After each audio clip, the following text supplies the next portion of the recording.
The first thing I remember was the sound.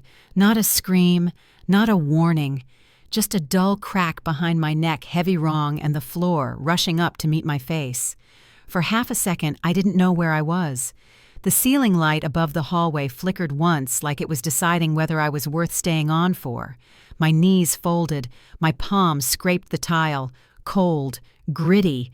Someone had missed a spot when they mopped. Then the pain bloomed, hot, electric, crawling from the base of my skull down my spine. I tasted metal. A shadow moved in front of me, long, familiar, too close. Logan, my younger brother. He was breathing fast like he'd just finished a sprint. His hands were clenched around something long and dark, not shaking, not apologizing, just holding it like this was a moment he'd practiced in his head. I tried to say his name. It came out wrong, wet, small. My phone was still in my hand. I didn't remember picking it up, but there it was, screen glowing cracked corner, my thumb already typing. Megan, help. Logan.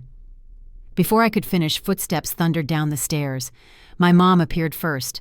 Kara Pierce, hair perfect, pajama set pressed. She took one look at me on the floor and didn't scream. She sighed. "Oh my God," she said flatly. "Hannah, stop." My dad was right behind her. Dale, arms crossed already like this was a disagreement he'd been waiting to referee. "What is this now?" he asked. I tried to lift my head. Something screamed in my neck and dragged me back down. My phone slipped. The screen flashed as it hit the tile. Logan stepped back. Not scared, not sorry. Annoyed. "She's being dramatic," he said. I barely touched her. My mom laughed. A short sound, sharp, like air forced through teeth. At midnight she said to me, "Really? This is what you choose to do." That was the first thing that broke.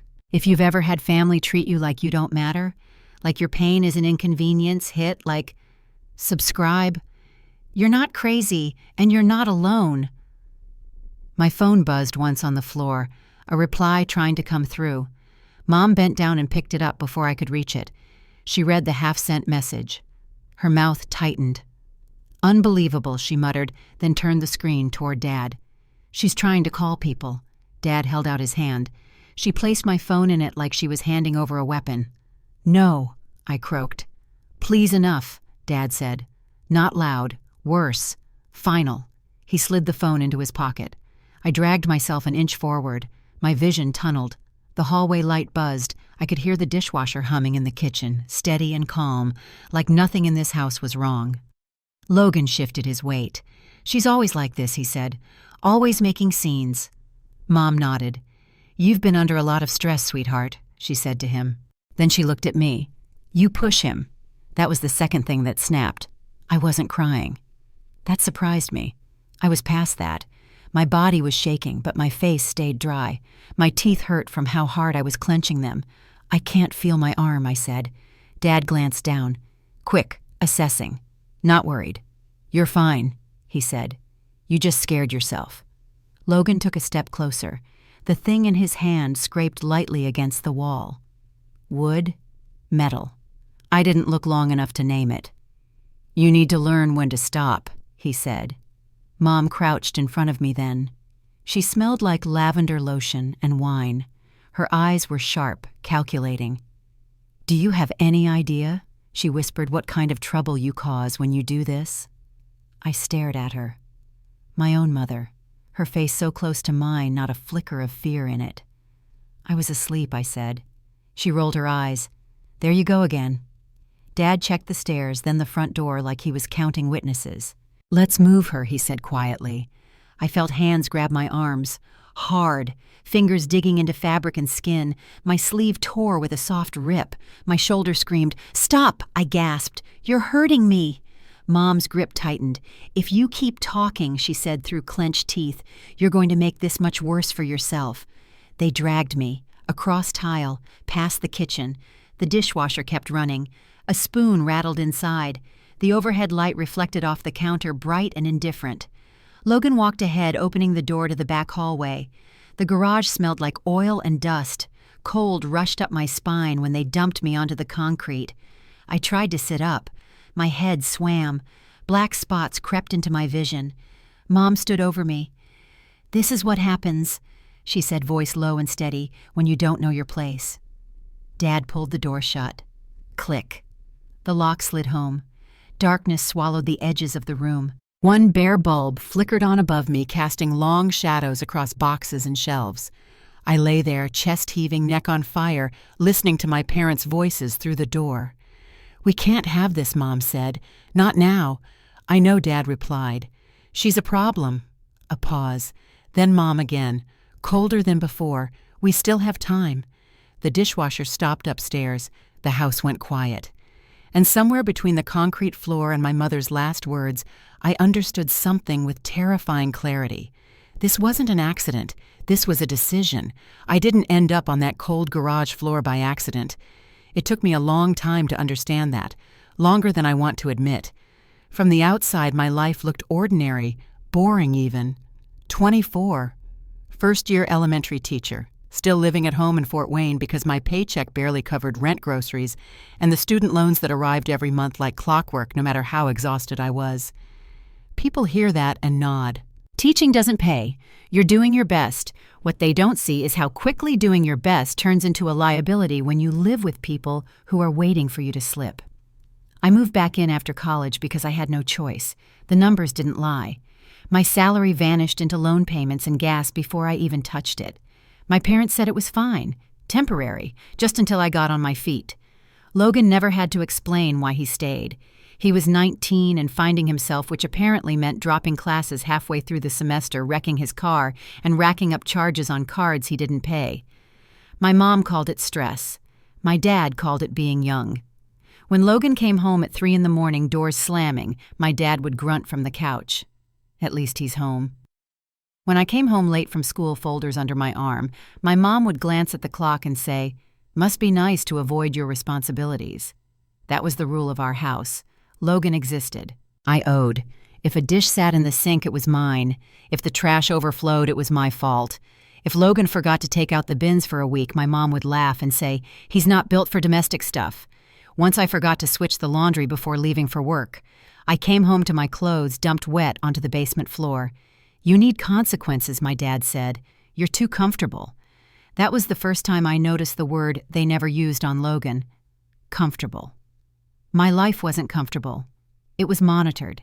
Every move, every sigh, every mistake logged like evidence.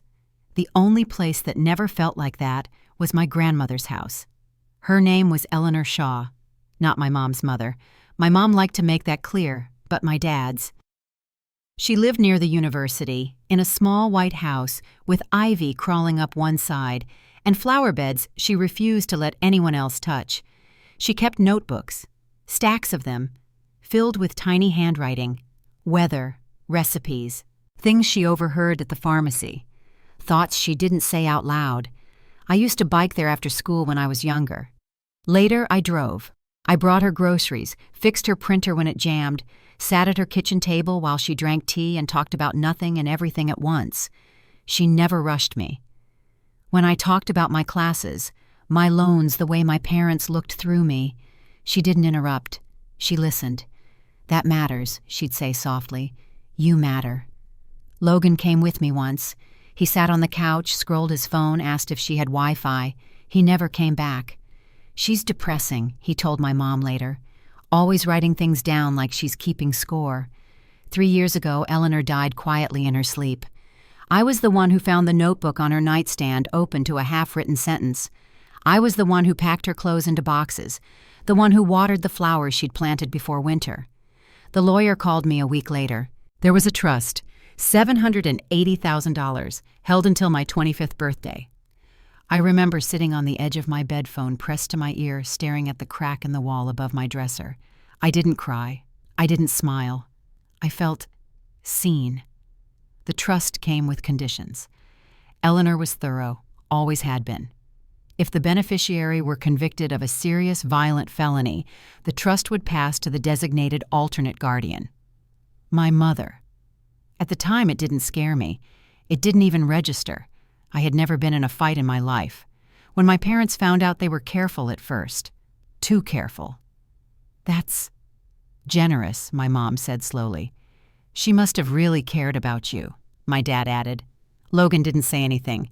He just stared at me from the doorway, jaw tight. Things changed after that, subtle at first. My mom started asking questions that sounded like concern. Do you know how to manage money like that? Wouldn't it be safer if we helped? You're still so young. When I said I wasn't touching it, that it wasn't even accessible yet, she'd smile thinly and say, "We'll talk later." At night, I started hearing things through the walls, voices low, sharp, credit cards, late notices, a loan Logan had taken out with my dad as a co-signer, an investment that hadn't paid off. Once I heard my mom say that money could fix everything. My dad didn't answer right away. Then, "She won't just hand it over." That sentence sat in my chest like a weight. Logan got louder after that, less careful. He mocked my job in front of relatives, called my classroom glorified babysitting, borrowed my things without asking and returned them broken. When I complained, my mom would sigh. "You know how he is. Why do you always escalate? Don't embarrass us." One night after Logan smashed a mug I'd bought with my first paycheck, I snapped. "Why is everything always my fault?" I asked. My dad looked at me like I'd spoken another language. "Because you're the responsible one," he said. "Act like it." That was the third thing that broke. Because responsibility, I realized, wasn't a compliment in this house. It was a leash. I started locking my door, keeping my documents in my backpack, counting the months until my birthday like they were steps out of a burning building. Still, I thought naively that the worst they wanted was access.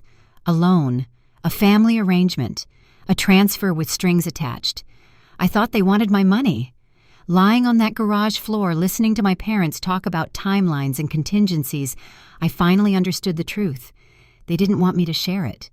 They wanted me disqualified. I wasn't their daughter anymore. I was their flotation device, and they were already deciding whether to cut me loose or push my head under to stay afloat. The house looked perfect that night. Too perfect. Every light was on. Candles lined the counter. The good plates were out, the ones we never used unless someone important was watching. My mom had even put fresh hand towels in the bathroom, folded like something out of a magazine. It was a celebration for my dad. Dale Pierce, newly promoted, bigger title, bigger office, bigger smile that didn't quite reach his eyes. Cars lined the street, neighbors, co-workers, a few distant relatives I barely recognized. Laughter spilled through the open windows before I even stepped inside. I paused on the porch keys still in my hand and breathed once. Slow, controlled. I told myself to get through it. Just get through the night. Logan opened the door before I knocked. "Wow," he said, eyes flicking down at me. "You clean up okay?" I didn't answer. I stepped past him.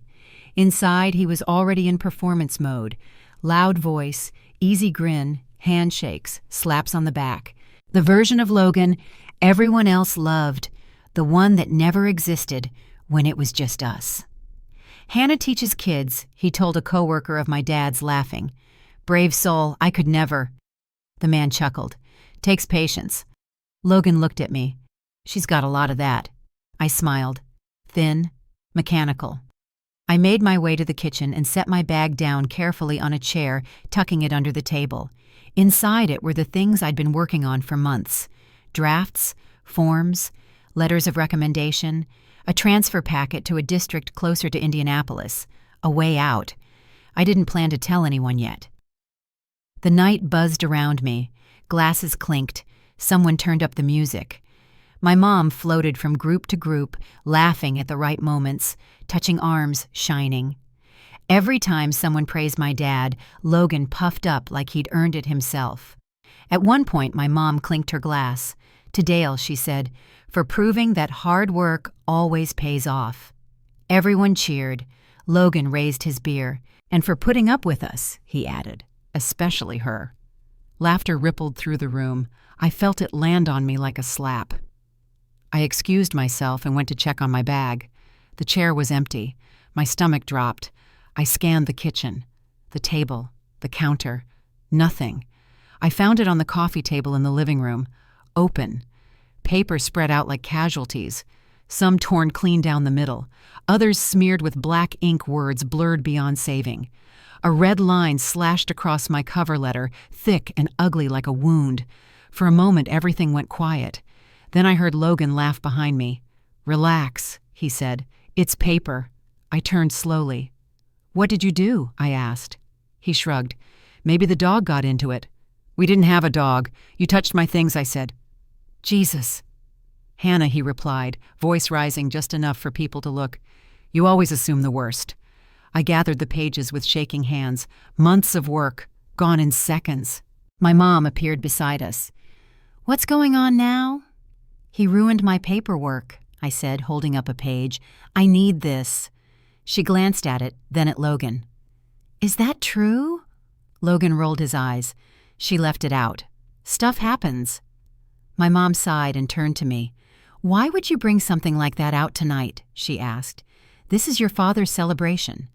"It was in my bag," I said, "in the kitchen, and now it's not," she replied. "So make new copies." "They're drafts," I said. She cut me off with a look. "You're good at this kind of thing," she said sharply. "You'll redo it." Then softer, deadlier. "Maybe if you weren't always focused on yourself, you'd see the rest of us are under pressure too." The word hung there. Pressure. She leaned closer, lowering her voice. "Your grandmother left you a lot," she said. "Have you thought about how that makes the rest of us feel?" My chest tightened. "This isn't the time," I said. She smiled for the room and whispered, "There's never a time with you." My dad stepped in then, not to defend me, to end the inconvenience. "Enough," he said quietly. "Don't cause a scene." I stared at him. Logan smirked. I folded what was left of my papers and shoved them back into my bag. My hands were steady now. Too steady. I went to the kitchen for water. My mouth felt dry, bitter. As I filled a glass, I heard voices down the hall. Low, male, familiar. Logan. He was talking to someone I couldn't see. "She thinks she's untouchable," he said. "Just wait." A pause. Then laughter. "Couple more months," he continued. "Then that money won't even be hers." My grip tightened on the glass. Another voice asked something I couldn't hear. Logan answered clear as day. "It'll go to Mom. That's how it's set up." The room tilted. I backed away slowly, heart pounding, every instinct screaming. I didn't confront him. I didn't tell anyone. I went upstairs. I locked my door. I sat on the edge of my bed, fully dressed, shoes still on coat, still zipped. My phone lay beside me, screen dark, waiting. I told myself I was being paranoid. I told myself I'd talk to Aunt Renee in the morning, ask questions, get clarity. But I didn't take my coat off. I lay back and stared at the ceiling. My heart wouldn't slow down. Because somewhere deep down beneath the denial and the hope I already knew, tonight wasn't over, and whatever was coming wouldn't wait until morning. Cold woke me up. Not the gentle kind. The kind that seeps through bone and settles there. I was on concrete. My cheek pressed against it. Oil and dust in the air. My neck throbbed in slow, brutal pulses, each one reminding me that whatever hit me hadn't been light and hadn't been an accident. For a moment, I didn't know where I was. Then I tried to move. Pain flared. White. Blinding. My right arm refused to cooperate. My left trembled as I pushed myself onto an elbow. The single bulb overhead buzzed, flickered, then steadied, casting long shadows across shelves stacked with boxes we hadn't opened in years. The garage. The door was shut. Bolted. The metal latch slid all the way into place. I swallowed and tasted blood. From the other side of the door, voices carried, clearer than they should have. My parents weren't whispering. They weren't afraid. "There's less than a year," my mother said. Kara's voice. Calm, focused. "We can't afford mistakes." My dad answered after a pause. "I know. If she gets convicted," Kara continued the trust transfers. "Automatically." Silence. "Then I'll adjust the footage," my dad said. "Security cameras don't lie. People do." My fingers curled against the floor. Logan laughed somewhere nearby. "Too close, too relaxed." "She won't even remember it right," he said. "She never does." My heart pounded so hard it hurt my ears. This wasn't damage control. This was choreography. I forced myself to breathe slowly, quietly. Panic wouldn't help me. Noise wouldn't help me. The only thing that would help me was proof. I scanned the garage. Old bikes, paint cans, cardboard boxes labeled in my dad's handwriting, a metal workbench shoved against the far wall, and there, half hidden behind a stack of Christmas decorations, an old tablet. I remembered it instantly. We used it years ago to check the security cameras before my dad upgraded the system. He'd said it was obsolete, tossed it out here and forgot about it. My hand shook as I crawled toward it, every movement sending sparks of pain down my spine. I pressed the power button. Nothing. I pressed again. The screen flickered, then lit up. I exhaled sharp and silent. The tablet was slow, but it worked. The security app opened automatically, still logged in. My dad never bothered changing passwords. He liked convenience more than safety. I tapped into the camera feed, scrolled back through the timeline. My vision blurred as I searched, fingers clumsy. There. Timestamp 12:03 a.m. The living room appeared on screen. Logan stood behind me. His face wasn't blurred. It wasn't uncertain. It was tight, with something ugly and focused. The object in his hands rose. The moment stretched. Then he swung. The image jolted as I fell. My body hit the floor hard enough to rattle the frame. My own voice came through the speakers, thin and broken. Then my parents rushed in, not frantic, efficient. "Move her," my mom said. "Now."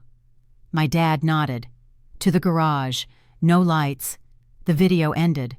I stared at the screen, chest heaving. There it was. The truth. Clean, clear, unedited. I didn't hesitate. I emailed the file to an account I'd created months ago, one no one knew about. Then I uploaded it to a cloud drive, watching the progress bar inch forward, like my life depended on it, because it did. I searched the tablet again. There was a file folder I didn't recognize. Documents. Scans. One caught my eye. Eleanor Shaw Trust PDF. My hands went numb. I opened it. The trust spelled everything out. The amount, the age requirement, the clause.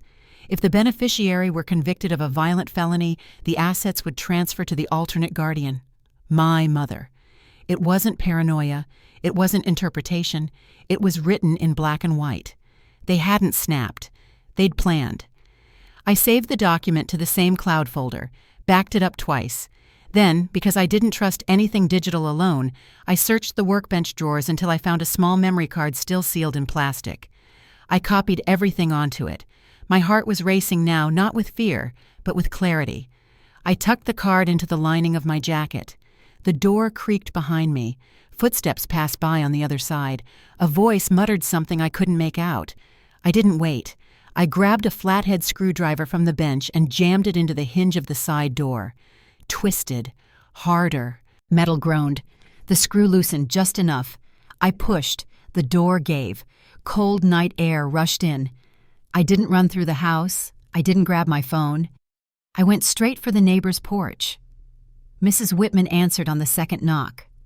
She took one look at my neck, my face, my shaking hands, and stepped aside without asking questions. "Call 911, I said. "Please." She handed me the phone. The operator's voice sounded far away. I focused on breathing, on staying upright, on not blacking out before help arrived. Sirens cut through the night minutes later. As the police pulled up, my phone buzzed in my pocket. Unknown number. A text. "You attacked your brother. We have video. Turn yourself in." Another buzz. A clip attached. I pressed play. It showed me. Or something that looked like me. Grainy. Cropped. My body swinging toward Logan, his fall timed perfectly, my face just blurry enough. Then another message. A screenshot of texts supposedly from me. "I'm done with you. You deserve this." My hands went cold. They were fast, too fast. The officers watched my face closely as I handed them my phone. "That's not real," I said. My voice didn't shake. They edited it. "Do you have proof one of them asked?"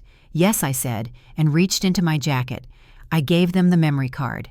"And this," I added, "has the original footage, timestamps, audio, everything." They didn't respond right away. They took the card, plugged it into a device. The real video played. The difference was immediate. Clear angles, clean sound, my mother's voice, my father's instructions. The female officer looked up at me slowly. "This changes things," she said. "They took the tablet, the card, my phone. They promised forensic analysis, promised to secure the house. As they stepped away, my knees finally buckled. Mrs. Whitman caught me. I borrowed her phone again. "Aunt Renee," I said the moment she answered. "I have evidence." Her breath caught. "They planned it," I continued, "and they're already trying to flip it." There was a pause. Then her voice steady and sharp. "Listen to me. Do not go back there. They won't stop." I stared at the flashing lights down the street.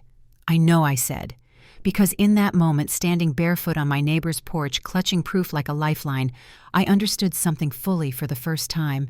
This wasn't just family violence. This was a setup, and I was the target. The courtroom smelled like old paper and disinfectant. Not justice, not truth, just something sterile waiting to be filled. I sat at the defense table with my hands folded in my lap, fingers pressed together hard enough to hurt. My neck was still stiff. Faint bruises bloomed beneath my collar. I hadn't tried to cover them. I wanted them seen. Across the aisle, Logan stared straight ahead. No smirk, no jokes. His leg bounced under the table like he still believed this was temporary. My parents sat behind him. Separate seats, separate lawyers. My mother's posture was perfect. Chin-lifted eyes already scanning the room for sympathy. My father didn't look at anyone. He kept his hands clasped, knuckles white, like he could squeeze his way out of this. Aunt Renee took the seat beside me.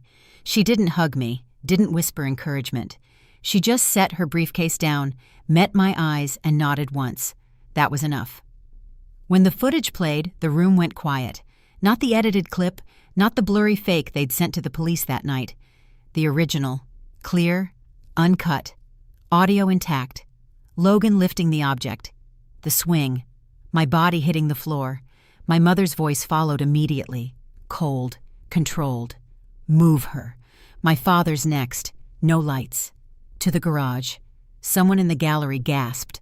Logan's lawyer tried to object. Too late. Renee didn't rush. She let it play all the way through. Then she stood. She presented the forensic report. Timestamps. File metadata. Compression artifacts that proved the other video had been altered. Then the SOS log. My half-sent message. The time, the location, the sudden cutoff. Finally, she traced the fake texts, the burner number, the device they originated from, my father's laptop. He flinched when his name was read aloud. The prosecutor tried to recover, tried to frame it as a family dispute, an exaggeration, a misunderstanding. Renee didn't raise her voice. This wasn't an argument, she said. It was a plan. She laid out the trust clause, the timeline, the debt, the motive. The judge listened without interrupting. When the ruling came, it didn't feel triumphant. It felt final. Logan was charged with aggravated assault. My parents with obstruction evidence, tampering, and conspiracy to commit financial fraud. A protective order was issued before I even stood up from the table. As the bailiff moved in, my mother finally looked at me. Her eyes were sharp, furious. "You did this," she mouthed. I didn't respond. I didn't owe her that. The aftermath was quieter, and somehow worse. My mother went online. She didn't deny the charges. She reframed them. Posts about mental instability, about manipulation, about a daughter obsessed with money and willing to destroy her own family. She knew exactly how to phrase it. People I'd known for years stopped answering messages. Parents at my school asked questions, polite ones, concerned ones. Then the principal called me into his office. "Until everything is clarified," he said gently, "we're placing you on administrative leave." I nodded. I didn't argue. I was done fighting in places that had already decided who I was. I packed a bag that night. Not in a rush, not in secret. I left my key on the counter. Indianapolis felt anonymous in the best way. No history, no eyes tracking me in grocery store aisles. I found a small apartment with thin walls and good light. I started therapy. Learned how to sleep without listening for footsteps. I built a circle, carefully, one person at a time. When I turned 25, the trust transferred. $780,000. I didn't celebrate. I paid off my loans, closed accounts I'd never opened, Bought a modest place near the school that hired me without asking questions I didn't want to answer. Then I did something Eleanor would have liked. I set up a scholarship, not big, not flashy, just enough to help students who wanted to teach, who wanted to study history, who believed knowledge was a form of protection. I named it after her, the Eleanor Shaw Fund. My parents' cases dragged on, appeals failed, sentences stuck. Logan didn't look at me the last time I saw him. I didn't look back. People sometimes ask if it was worth it. The money, the fallout, the distance. They expect bitterness. I tell them the truth. I didn't win because I got the trust. I won because I didn't let them rewrite my life for me. If you've ever been made to feel like a burden in your own family, like your pain was inconvenient, leave a comment. You're not alone, and you're not imagining it.